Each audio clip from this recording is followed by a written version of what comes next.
Beyond the Hood, stories and strategies to fuel dealer growth. Welcome everyone to another episode of Beyond the Hood with Tractor Zoom. I'm your host, Andy Campbell, and I'm going to be joined in just one moment by Tim Johnson of Carpe Factum. Carpe Factum is a data and project management consultancy, and Tim just finished up 3+ years with a major construction dealer, helping them become more data ready. In my discussion with Tim today, we're going to talk about how to evaluate your data readiness as a dealership, when to know if your dealership is really ready to take the next steps in terms of data adoption, and what actions do you need to take right now to improve your dealership's data decision making. So let's not waste any more time and jump right to the conversation with Tim Johnson. Tim Johnson, welcome to Beyond the Hood with Tractor Zoom. Thank you. Good.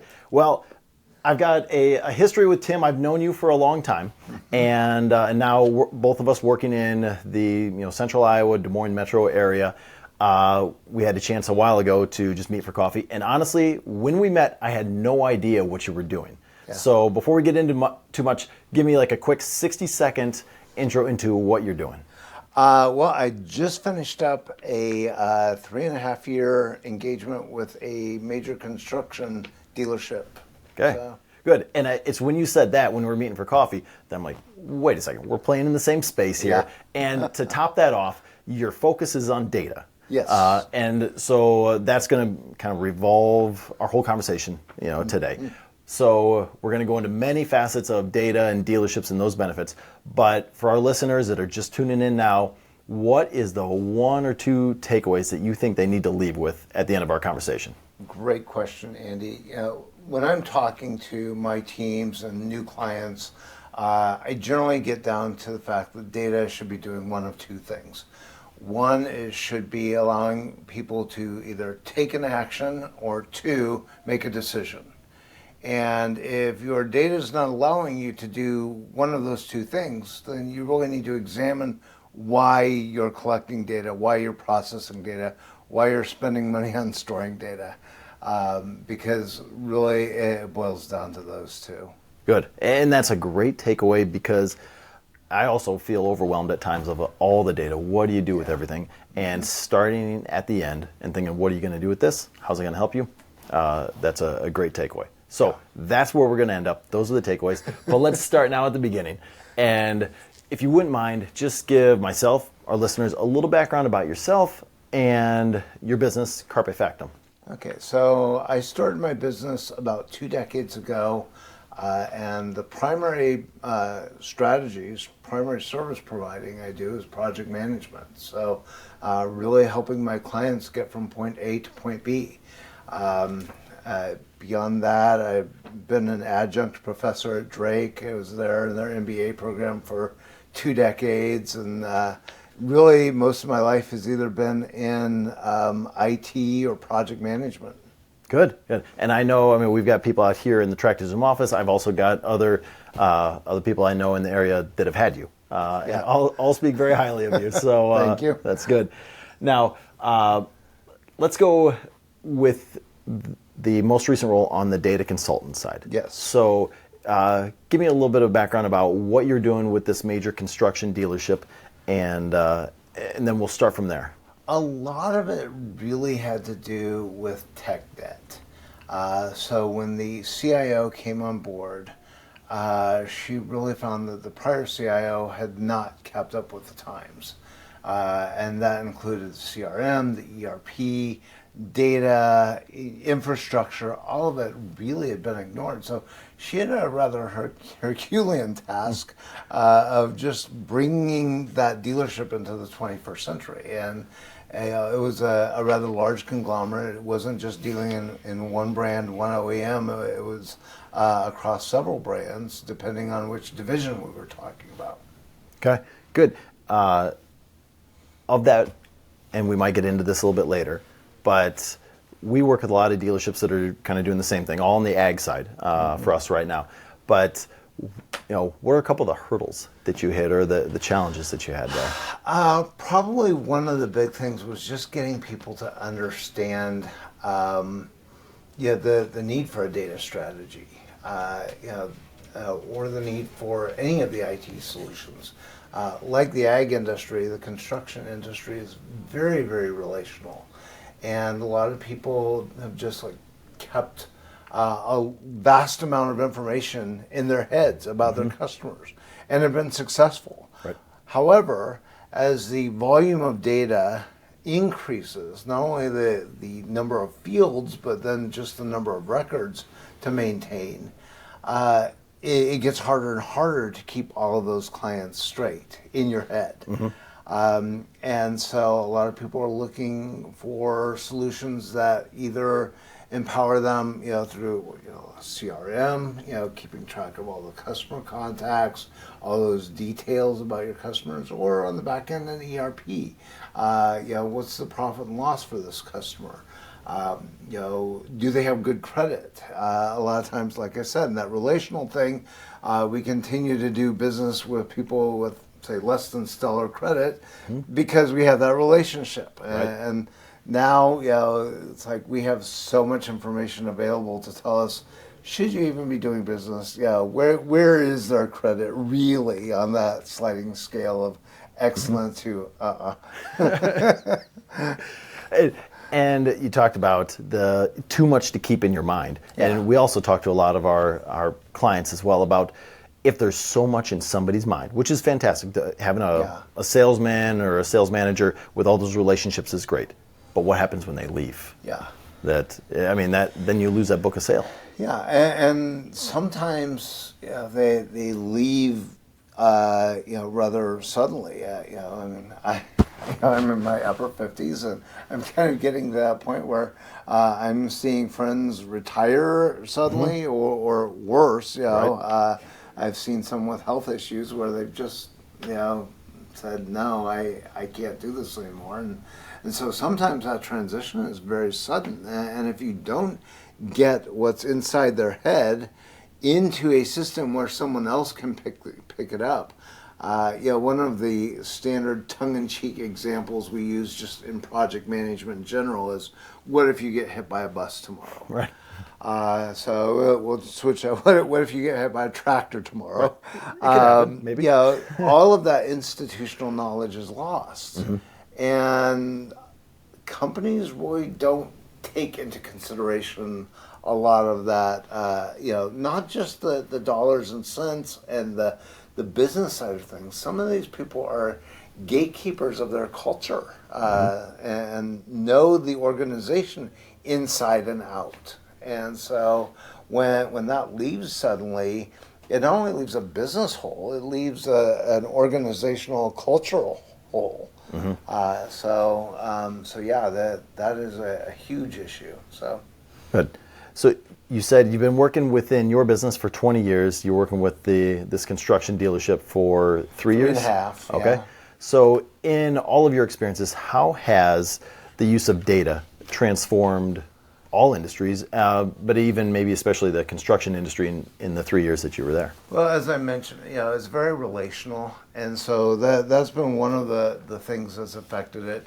Another thing that really was impactful, at least at the client where I was, is they were very much in acquisition mode. So again, getting back to different organizations doing things different ways, they acquired no fewer than, I would say, 5 or 6 companies in the time I was there. Wow. They had approximately 15 different divisions. So lots and lots of new people coming on. And those people had their systems to do. So actually, one of my first projects when I came on board at that client wasn't even really data related, it was an acquisition. And one of the things that came out of that specific project was a manager said, would you create some kind of checklist template just for acquisitions? We do this on average once a year, and we always act like it's the first time we've ever done it. And so I created their first ever acquisition template, and not only the standard hardware, software, but what is their data? How is it backed up? Where is it backed up? Is it on-prem? Is it off-site? Cloud? All of those different possibilities. And so that was probably one of the big challenges there was just navigating all of the different acquisitions that they were doing. And when it came to data, then how did we get them on board? Mm-hmm. Which gets back to what you said at the very start, like what are you using data for? Are you going to use it to make a decision and action? And having that acquisition be the action, which is, within the farm equipment industry that we're facing right now, I think we've got a healthy clip of acquisitions, and we're likely going to see more if we continue in this trough for a while. Yeah. And I think they're going to be in the same boat where they need to have a playbook for all those acquisitions. Yeah, and that's what we were able to use is just, and when I say playbook, it doesn't have to be this monstrous multi-volume thing. I had a spreadsheet. I had like 10 tabs, different things that people should think about. And it wasn't, there was no sacrifice a small woodland creature under a full moon when you're done. It was like, who did it and is it done? It was that simple. Yep, but it keeps things straight. Yeah. Mm-hmm. So my next question for you, what you just said might be even the answer to it, but if you want to elaborate, you can. So challenges or hurdles that your client experienced that prompted them to initiate a data management type of product? As I mentioned earlier, a lot of it was the tech debt that the organization had acquired. Okay, and when you say tech debt, I have no idea what that means. Okay. I can imagine, but what do you mean? Imagine driving a 1997 Chevy Malibu. Oh yes, I'm fully there right now. Yes, yeah, exactly. There's been so much technology and so many improvements to the automotive industry since that car was created, and now that car might fit your needs right now. But as your kids become teenagers and they start to drive, and Dad, this isn't cool, or your wife says, hey, we're expecting quads. The vehicle that you have is no longer working for you. And if you ignore that change in needs, it's kind of like having financial debt. It just collects interest and it becomes bigger and bigger and bigger. And so when the CIO who brought me on, she recognized the tech debt immediately. And so, things like the CRM and the ERP and the infrastructure and the data all needed to be addressed as part of that huge transformational project. Not just to pay off the tech debt, the stuff they had ignored that was on the verge of breaking, but also, positioning them strategically for the future. They decided they wanted to be a Microsoft shop, for example. So getting rid of Zoom, going on to Teams, all of that, came into play. And so, deciding, hey, we're going to put our data lake on Azure. And that's going to be for the storage level. For the analytical level, we're going to go Snowflake. All of those kinds of different decisions and thoughts that you have to put into creating an overall strategy. So data was just one small piece of that huge transformational program. But still, the acquisitions we said could be happening year after year. But the things you're talking about, if you're doing the Microsoft and you want to go Azure and then Snowflake, those, dealers that I'm talking to don't make those decisions every single day. And so I can see why an outside person or at least a perspective helps. Daunting. And the first rollouts were messy, as you would expect them to be. But realistically, what it boils down to on things like that is, governance, consistency. Really, when I came on there 3.5 years ago, the thing that kept coming into my mind is the last verse in the book of Judges. In those days, there was no king in Israel. Everyone did what was right in his own eyes. And it really was that. We had business units who didn't even want to play with IT. They were just going off and buying their own software and then telling the CIO, oh, hey, we bought this, now you support it. And so putting a stop to some of those practices alone was huge. I mean, it saved a lot of IT resources just saying, yeah, if you buy that, you're going to be supporting it on your own. We're not doing that for you. Right. And those are tough messages to carry. They are. Yeah, especially as an organization grows. I mean, because that's how you operate when you're small. And again, it gets back to that culture thing. If you have a culture of always saying, oh yeah, we'll do it. Oh yeah, we'll do it. Yeah. One of the lessons I beat into my project management students' heads was the value of saying no. And learning that how to say no, and the situations in which a no is required. And one of my favorite phrases has always been, the quality of our yeses is determined by the quantity of our nos. So, applies to data. If you keep saying yes to all of these data initiatives and adding in all of these different things, when something really, really important comes through, you might have to say no to it because you said yes to too many other things. So I always start, this is counter to all the customer service stuff, but I always start with a default of no. Not a harsh no, not no, I'm not doing this, I'm digging my heels in, but prove to me why this is a yes. I love that quote. So it's the quality of our yeses is determined by the quantity of our nos. I might put that on my wall at home. Right in you front of my would daughter's not be bedroom. the first one. I think half my wife's coworkers have that on their wall.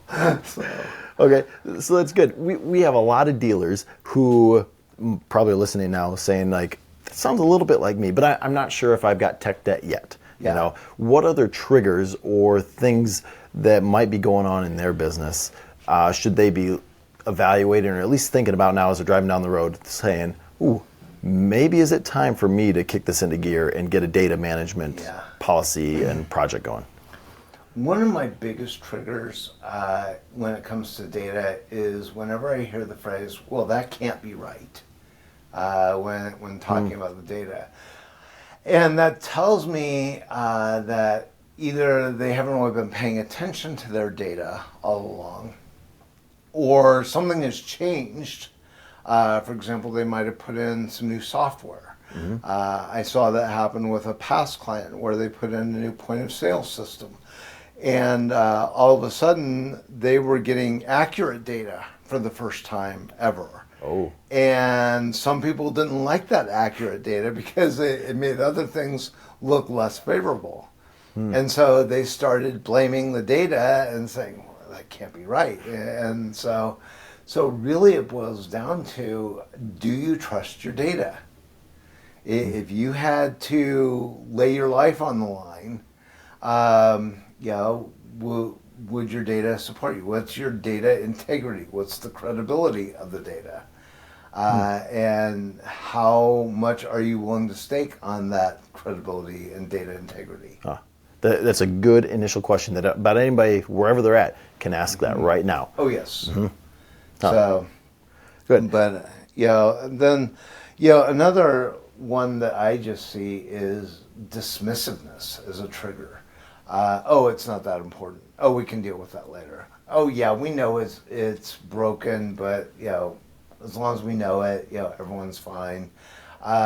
So realistically, anything where someone has to admit that they have a data problem, it's like any other personal problem. If you admit it, you're already halfway there. And so admission that your data may not be in the best position, best condition, might be a good trigger for you to say, hey, we need to do something about that. Right. Yeah, self-actualization is like the first step. Oh, yeah. Okay, so a lot of people also are thinking, I can't hire multiple roles. And it's so ambiguous on what next steps do I need to take, and do I need to bring on a whole data team? Like, what roles are necessary in order to make this come alive? On the business side, I would say if you had a strong person with a BI background, a data scientist, you would be in great shape. A lot of organizations, especially if you get something larger, if you've got a fully developed C-suite in your organization, it wouldn't hurt to consider a chief data officer. Someone who does not reside specifically in the business or in IT. You want them in kind of that neutral ground, because they're really going to be having to talk to and serve IT and serve the business. And sometimes they're going to take IT side, and sometimes they're going to take the business side. And you don't want a chief information officer or a chief marketing officer unduly influencing. Data should be neutral. It should just be, it's there. That's what it is, you know? right. It's how we use it and manipulate it that makes it useful. And I think it's Brene Brown says, stories are just data with a soul. And so it really kind of, you want to make sure that you're telling the right story with your data, telling an accurate story. So large organizations Yeah. potentially could consider a chief data officer.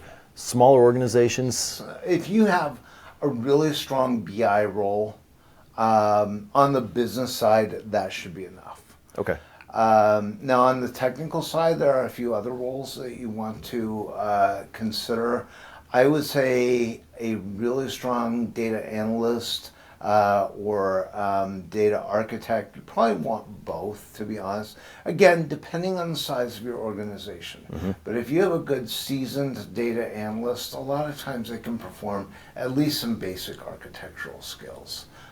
So really saying, how should your data be structured? What does our enterprise data look like? Is it a warehouse? Is it a lake? Is it a series of Excel spreadsheets on Gladys's desk? What is it that we're doing to keep our data? So they'll make the decisions about the infrastructure, the data flow to other software systems. And then that data analyst level, they're really going to look at it from that next level down. What are the tables and the files and the fields, and what are the business rules that apply? So if this field equals no, we're going to do these 7 steps, and if it's yes, we're going to skip down further in the process. So really a good data analyst is going to look at things from a field and table level, and also a lot of those if-then statements that define the logic, really. Right. They really get you your bang for your buck. They help you to make those decisions that we were talking about. And then, obviously you want someone technical who can actually, whether it's Snowflake or Informatica or whatever tool you're using, knows how to develop a solution and test it. So. Okay, good. I think that's a nice summary of high level to maybe more of the beginner on this of different people that you might need. Sometimes you can't fill or don't want to fill everybody internally, and so you leverage outside data partners. Whatever that looks like. That's where I come in. Right. Yeah. So what's that decision process like for a company if they want to explore partners to assist to better leverage their data? I think. It depends on what kind of partner they're looking at. So obviously the services like me, is your data strategy worth it to you? Is it something that you really are wanting to invest in? And one of the things I tell my clients, I don't want you bringing me on to your site just because you think you need me. I want you to come on to clients who know they can't live without me and my skills.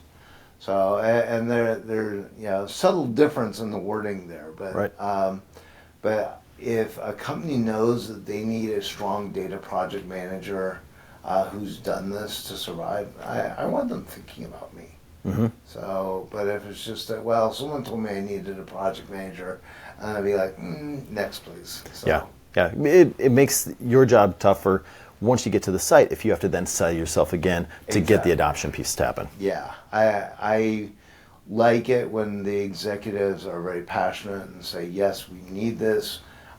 Here's Tim. Here's how he's going to add value. Yeah, which gets down to the leadership overall of the situation. It's got to be top down. Yeah. The other thing though too, you mentioned bringing on third parties and such, is not just for the roles, but thinking about third parties just for data consumption. things like credit reports or market research. One of the situations we had at a client, as I mentioned, they had multiple divisions, and each of those divisions had their customer base. Well, sometimes we had overlapping customers and didn't even realize it. There was one construction company in particular that I believe had dozens of distinct entries into our databases across all the divisions. And so one of the decisions we made was to contract with Dun & Bradstreet and use their Dunn's numbering system. Right, then you eliminate that. Yeah, exactly, because then we know that company ABC is the same as company PQR. They just are operating under a DBA. So really, using third parties, you can use it for the roles, you can use it for the data. So. Yeah, having that common mapping, I mean, it's not just in customers, it's all across. We use it for equipment. It is so essential. Oh, exactly. Hey everybody, a quick break from the show and then we're going to get you right back to the conversation. But I wanted to take a moment to let you know how TractorZoom is partnering with all of our dealership partners to fuel their dealership growth. We're doing that with TractorZoom Pro to give people better valuations, faster access to it, and the ability to manage their inventory using AI, using large data. Even if their dealership doesn't have the capacity to develop the AI and the large data themselves, it's all there within TractorZoom Pro. And also with Anvil Pro, integrated business systems solution. You can actually cut costs by integrating solutions, not paying for all these extra one-offs, and keep people in the same solution so you're not constantly switching screens. And then you could optimize your workflows, do a lot of things with automation that technology should be able to do right now. So just two ways that TractorZoom is working with our dealer partners to really help them fuel their dealership growth. Okay, you can check out some links in the show notes. You can also go to TractorZoomPro.com to check all that stuff out. But we'd love to at least show you all the different ways that we're helping our dealership partners. Okay, let's get back to the show. Hope you're enjoying it. Okay, so let's move on to some stories of work that you've done, some success stories. So with your experience, what is one of the most challenging aspects of data management for equipment dealerships? And it could be construction, or you can, This goes back to where the points I made at the beginning is really getting at the why of data. I would say that's the biggest first hurdle to go through. And it gets back to those 2 points I mentioned earlier. Are we using the data to make a decision or to take an action?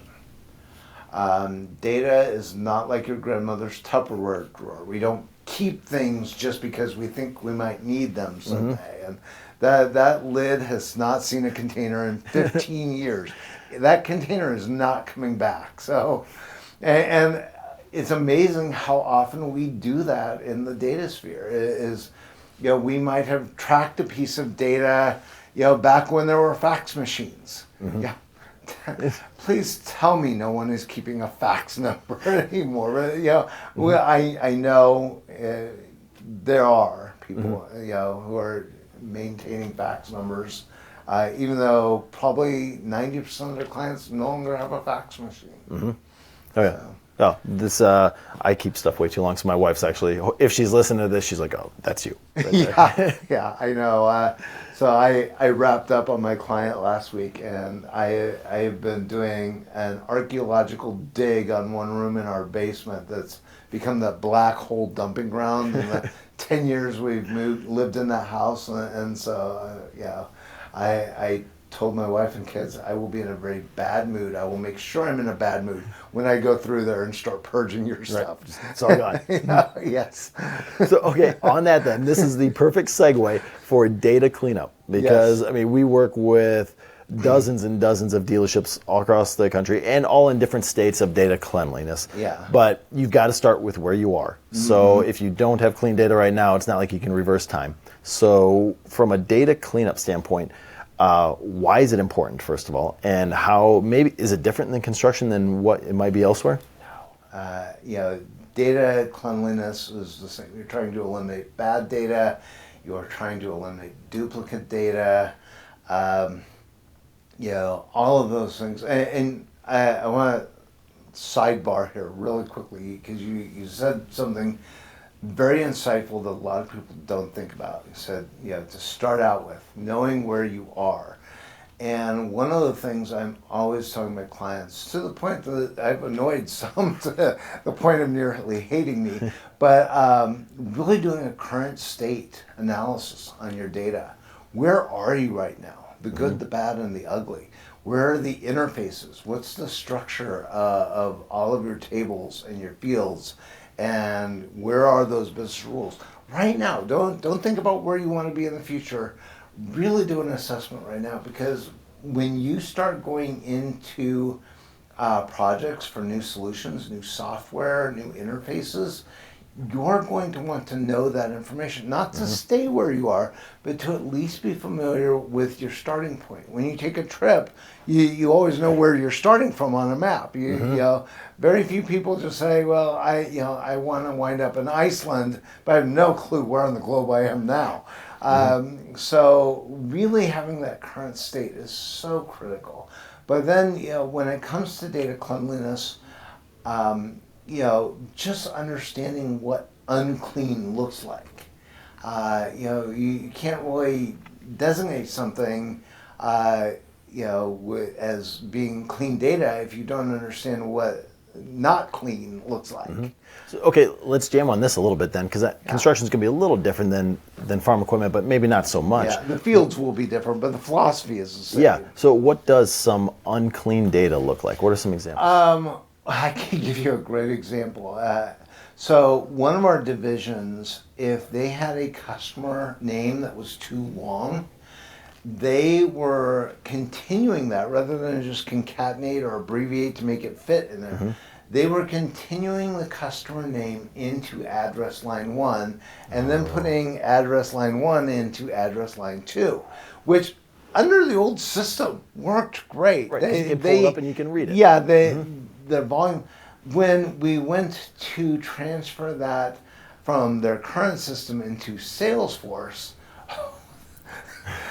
lit up like a Christmas tree. The errors abounded everywhere because the way we had Salesforce configured, we had a post office check to know if the address was valid. Well, if Jones Incorporated is all that's showing up on address line 1, that's a big oopsie. And so that was one of the more prevalent ones I saw, but just the number of duplicate records, like I said, having dozens and dozens of records pointing to the entity that's the exact same client, having outdated records. So, as I mentioned, the fax machine example, do they even have a fax machine? Why are we storing that number? Is that a field we care about now? And just thinking through, what do we need to take our business forward? What do we need to make decisions and take actions?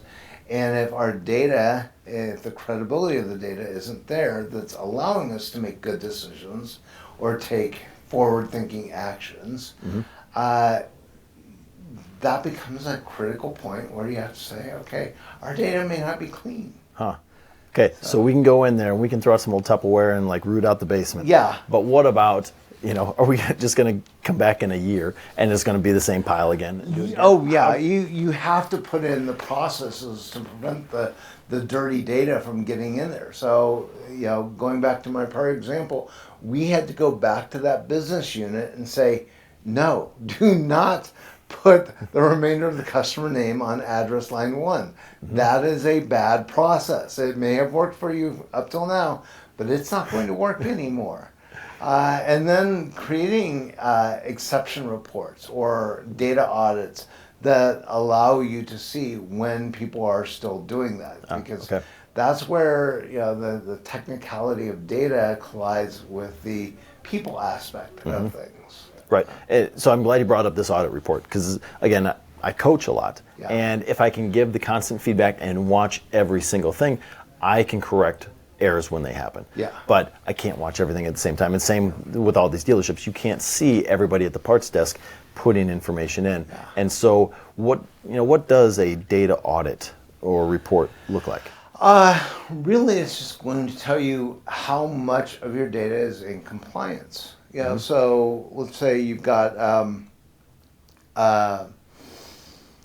going to use a former project that was on a zillion years ago, HIPAA compliance. There were, the emphasis on that project really was on process and how people did their jobs. But at the crux of it, it was a data project because how they did their jobs was protecting patient data. Right. And so, when you look at that from a data perspective, you have to say, okay, we've got the culture here, we've got the person doing the work here, and we've got the data and its supporting infrastructure here. So how do we make all of those play nice together? And that's where having that audit report comes into play, is it really can take components of the organizational culture of the person doing the work and the data itself and say, okay, here's where either the data or the person didn't behave as we expected them to. Here's where that person, despite us telling them, do not put the customer name and address line 1, they've still done it. And again, it's one of those times where you have to know both what clean data looks like, the desirable data, to really know what the dirty data looks like. And if you can do that, then you can create exception reports.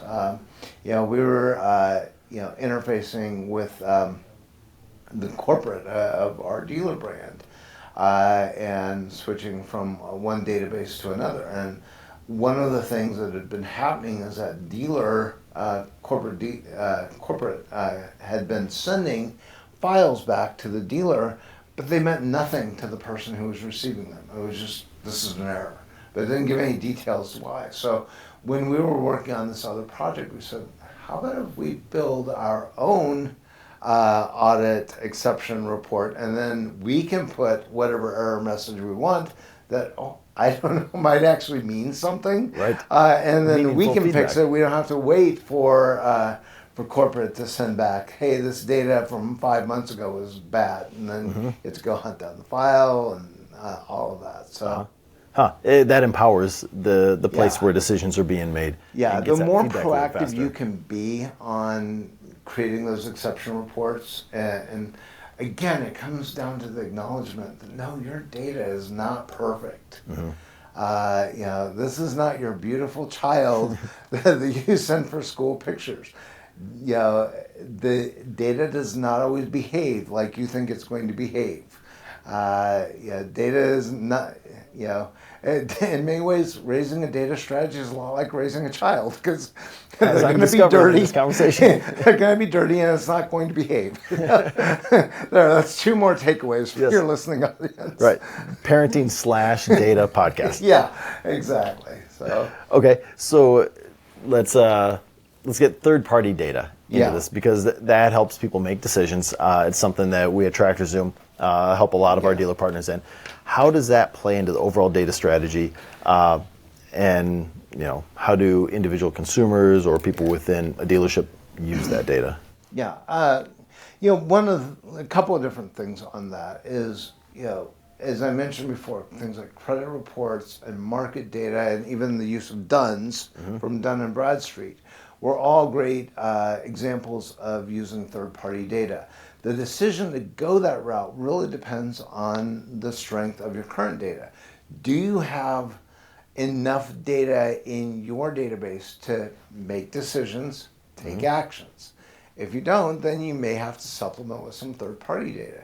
Do you know enough about this client that you could make a credit decision? Do you know if this client has any DBAs that we might not know about, that they're doing business under, and certainly in the ag business, the rise of corporate farms, there's going to be a lot more variables. Equipment might be located in several different locations that we, unless we have a way of tracking that, it becomes anyone's guess where that data might be. Right. We hear that most often with, one major brand, a dealership saying, hey, we know what our equipment is worth. If somebody wants to trade in our piece of equipment, especially if we've actually had it on our lot before, we can get pretty close. Yeah. It's when somebody sends or wants to trade in a different brand, which is a major deal, switching somebody to from a different brand to yours, then now that valuation takes us a long time because we're not familiar with that tractor, that combine of that color, how many hours does it have on it, all the bells and whistles. Then that's where now we need this external data. Exactly. Okay, that makes sense. Now, so you're bringing in data, yours, it's clean, external data, it's clean. You've got all the people sitting around the table, and it's the adage of you can bring a horse to water, but can you make them actually drink? How do you get adoption on getting business units or individuals just to better utilize data to make decisions? Yeah, I've always liked the quote from Sir David Frost. That diplomacy is the art of letting someone else have your way, and in many ways, that's how the data strategy works out in a lot of organizations. And this is why having a really, really wicked smart BI team, which I was blessed with at my last client, it really comes into play because we can identify where there are problems. We can mock up a solution, show it to an executive who has a lot of charisma and clout in the organization, and say, "Hey, look what we found, and look what we can do. You want to take this report to your next C-suite meeting?" And again, it's that art meets the science. So we've got the data science of things, and then we take on the art of project management and organizational influence and all of that to get it sold. Now, sometimes there will be people who just dig their heels in, and I have occasionally let them experience the consequences, the pain of their own decisions. And then just come back a few months later and say, "Hey, are you ready to discuss this option?" And try not to let too many bad things happen to your client, or they don't invite you back. But if it's a low risk, low dollar decision, but you want to prove a point, there are times for doing that. So, but I love the analogy or the point that you bring up about having to be their decision. Yeah. And I mean, a BI or any kind of visualization tool that they can use to do that, again, gets back to parenting of if you can make it their idea, so much more apt to take action on it, believe it, and get behind it. But it has to be their idea, which you can do. Okay, so you were with this construction dealership for over 3 years. You've been with other businesses. Data's transformed over that time, and those companies grew over that period of time. So, are there any things that you learned or your team learned about managing data that you maybe didn't know at the onset? One of the things, and I've brought this up before, is really the importance of the current state of data. People often go off to conferences where there are sales booths and they see this whiz-bang solution and they fall in love with it. Kind of like teenagers at a dance. It's like pure infatuation. And then a few months down the road, it's like, what was I thinking? And if you haven't done a good, solid current state to really, truly grasp where your data is, and again, this is where a good data analyst can come into play, is they can model all that data for you and say, you have these 7 tables, and in these tables are these fields, and this is how the tables connect to each other. And this is how these tables allow you to do business. Because again, remember, it goes all the way back to the business need. Otherwise, why are you doing it? It's grandma's Tupperware drawer again. Right. So really having that current state where you know what your data looks like. So when you go off and you're looking at a possible solution rather than school kid infatuation. You can say, okay, these are my top 3 data issues right now. Show me how your solution fixes those 3 very specifically. Rather than, oh, we can fix that, or that'll be in the next release. It really enhances your BSO-meter when you're trying to select another company. Right.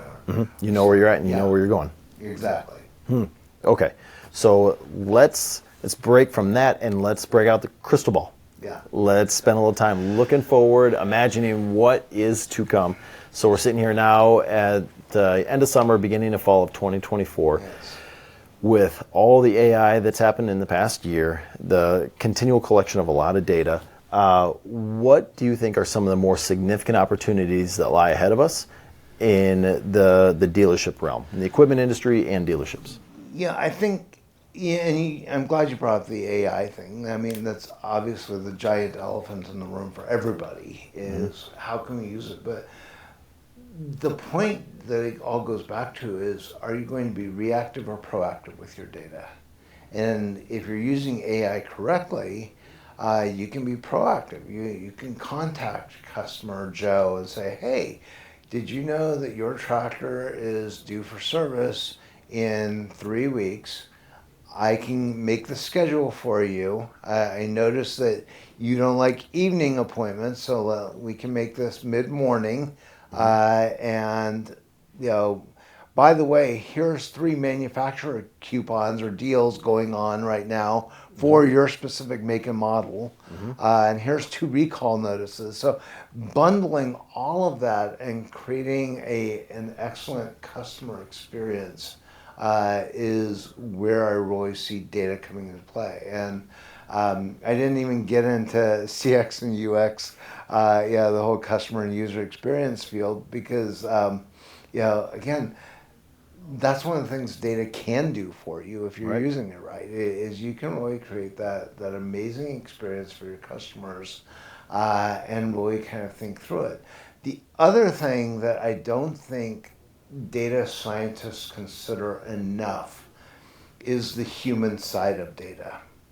And I've always liked the book, and I'm blanking on the author. It's called Small Data. It came out about 10 years ago. But one of the examples in that really stuck with me, and that was Roomba, the little robot vacuums. And their data was telling them that, it needed an overhaul, it needed a change, needed to be re-engineered. And they did that, and they made it so much better as a machine, and sales plummeted. And what they found out from the human side of the data that they were ignoring is, and you see this all the time, people think that the Roomba, those iRobot vacuums, are cute. And, they give them pet names and everything. They made it less cute when they made that change based on their data. They did not consider the human side of things. And so really, you can have the best data in the world, but if you're ignoring the human aspect that drives the data, there's going to be trouble. And that's regardless of industry. I truly believe you have to be considering the people using the data at all times. I think that's important to note too, because when we work with dealerships and you get everybody into a room, especially for a kickoff meeting, you've got some proponents of software systems and then data, and then you have some opponents. And it's important not to just take those people and push them to the side, because a lot of times they're bringing those stories of like, hey, it's the relationships that I have, or I know the people, and there's a lot of value within that. And if you don't meld the two together, you're likely going to miss, your Roomba. Yeah, exactly. And, it's those stories that help drive the organizational culture. You can, if people aren't telling those tales, I'm old enough. I was working during the floods of '93 and hearing the tales of heroism of people who rode to their office to retrieve critical files before their office was completely overrun. And in IT, heroics are way too commonplace. Fred, who stayed all weekend, to make this system work by the time people arrived on Monday morning. I would contend that Fred just enabled bad behavior on the IT department, but okay. But again, it's those stories that we remember. Good. Okay, so we deal a lot with used equipment, and I know the construction and the ag side and the used is different in how they operate and how they sell, resell, or value equipment. But do you see any major opportunities with leveraging data on the aftermarket and the used side? Oh, completely. I mean, again, with every piece of equipment, there's data that comes with it. And so, the number of miles or hours usage, when was it last serviced, all of that, the dealership, the construction dealership I just finished working with had a used department. And so it's like, what's the value of that? The example you said, when it was their equipment, they knew instantly what it was worth. But if it was someone else's piece of equipment, then it was like, gee, not so sure. It took a lot more time to assess that. Okay, so last question here, and again, crystal ball time, looking forward into things. There's a lot of talk about data privacy, protecting people's data, regulatory issues that we know about, and there will be some regulatory issues that we don't even have a clue yet. But do you see any challenges up ahead regarding protection, privacy, regulation? Obviously, the liability on a company to protect data from hackers, from ransomware, that's huge. And if your IT department doesn't at least have someone in a security function who's already addressing that, I would start to worry tremendously. But even at my past client, as we started rolling out solutions, we had other business units getting nervous, just saying, hey, I don't want this information shared with that division. Same organization, but they just did not want to risk seeing their data compromised. And it's that need to know basis. Least privileged access is a key term in IT. You want the people who need the data to do their jobs to have the data. But those people who don't need that data, probably shouldn't have it. So. Yeah, which gets back again to having the right kind of people on board and the structure of data so you can actually do that. So it's not just on Gladys's Excel sheet that's shared and everybody has access to it. Exactly. Perfect. Okay, Tim, we've covered a ton today. Is there anything else you want to add? Appreciate you coming in. No, this has been a great discussion. Kind of fun to recap my last 3.5 years. So looking forward to a little break before I start hunting for my next client. But got to get that basement cleaned out. Right, so. Exactly. Got to work through the Tupperware and all the kids' stuff. The honey-do list continues to grow. So good. Well, take care of that cleanup before you go and take on another dealership's data cleanup. But it's been fun catching up with you again. I look forward to our next coffee. Yes, absolutely. Good. Well, okay, Tim. All right. Thank you for joining us. Thank you, sir. And thank you, everyone, for joining us on Beyond the Hood with Tractor Zoom. If you haven't yet, make sure you subscribe, follow, like us on all the channels that you're listening to or watching this right now, and stay tuned for the future episode of Beyond the Hood with Tractor Zoom. Until next time, take care.